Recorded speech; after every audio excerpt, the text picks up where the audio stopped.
To go to CBS News political reporter Hunter Woodall now. Hunter, I know you're going to be talking about the response from the Trump-Vance camp, but I also know that you've been taking a deep dive into Walz's background.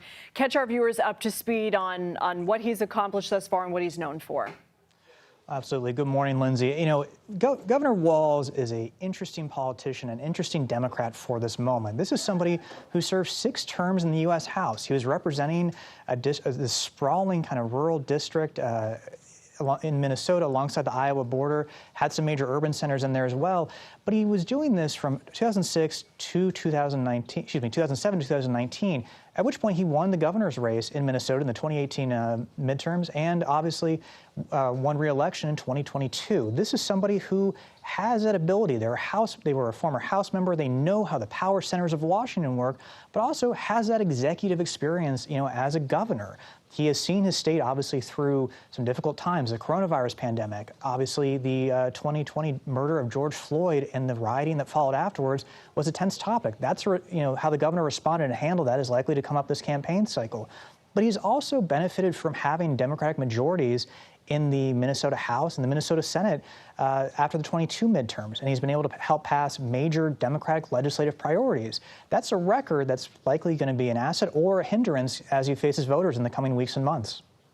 So let's talk about Trump, Vance, and how they're responding to the Walz VP announcement. I mean, obviously they're trying to paint him as I'm paraphrasing here, but sort of a West Coast elite wannabe, trying to distance himself from his identity as a Midwest governor. I want to hear more about how you think their strategy will play out now, what else they're saying. Well, as you said, we're seeing this, the Republican side, the Trump campaign, trying to paint, Governor Walz as,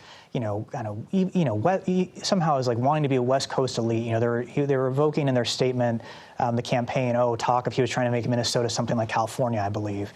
And this is somebody, again, this is a former social studies teacher. This is somebody who was a former football coach, House member from this, representing a largely rural area. I wonder how those attacks will resonate given that background, because this is not somebody who really speaks to that coastal elitism that I think the Trump campaign is trying to do. Now, it may resonate given, like I said, that while as governor of Minnesota, he did help pass some major, progressive, center-left priorities that were rejoiced by Democrats. They did not have major majorities in the Senate when they did this, in the Minnesota Senate. So they did this with, fairly, narrow support, but they were still able to get major legislative achievements true. During his first term as governor, Walz had a Republican Senate and a Democratic Minnesota House, so that same ability wasn't there.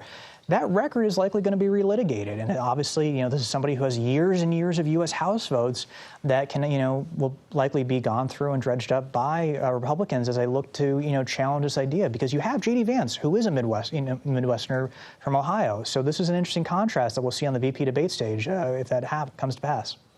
It feels like ever since Biden stepped down and Harris became the top of the ticket that Trump has sort of been trying to find his stride. He's made a lot of controversial remarks and attacks against Harris. Do you feel like GOP circles right now are worried about their messaging? That's the notable thing here, because obviously since President Joe Biden left the 2024 race, we have seen this really rather fast unification behind, rallying behind Vice President Harris as the top of the ticket. And that's obviously, all this unity has come after, weeks and weeks of people saying, hey, Biden should drop out of the race and all that. With this VP pick, I think there was some concern of, okay, certain picks may alienate, parts of the party. If the vice president had picked Pennsylvania Governor Josh Shapiro, would that have alienated progressives? And some groups, education groups had come out against him in some circles as well. Walz seems to be that pick that I'm not sure who is going to be upset about it. Obviously, some voters, some groups could be.